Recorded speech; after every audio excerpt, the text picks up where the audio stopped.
Hormuz প্রণালীকে কেন্দ্র করে বাড়তে থাকা উত্তেজনার মধ্যে প্রায় 40টি দেশের নেতাদেরকে নিয়ে একটি গুরুত্বপূর্ণ ভার্চুয়াল বৈঠকের আয়োজন করেছে যুক্তরাজ্য ও ফ্রান্স।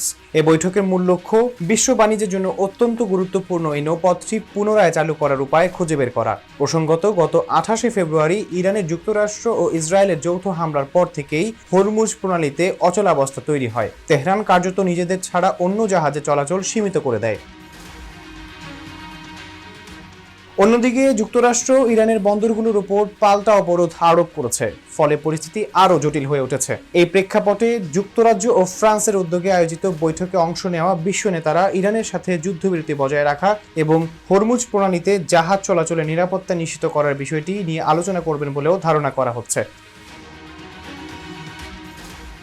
বিশ্লেষকদের মতে, হরমুজ প্রণালী বিশ্ব জ্বালানি সরবরাহে অন্যতম প্রধান রুট হওয়ায় এখানে স্থিতিশীলতা ফিরিয়ে আনা এখন বৈশ্বিক অর্থনীতির জন্য অত্যন্ত জরুরি। এখন দেখার বিষয়, এই বৈঠক থেকে কি বাস্তব কোনো সমাধান আসবে, নাকি হরমুজ সংকট আরও দীর্ঘায়িত হবে। আহমদ ইমতিয়াজ, নিরপেক্ষ।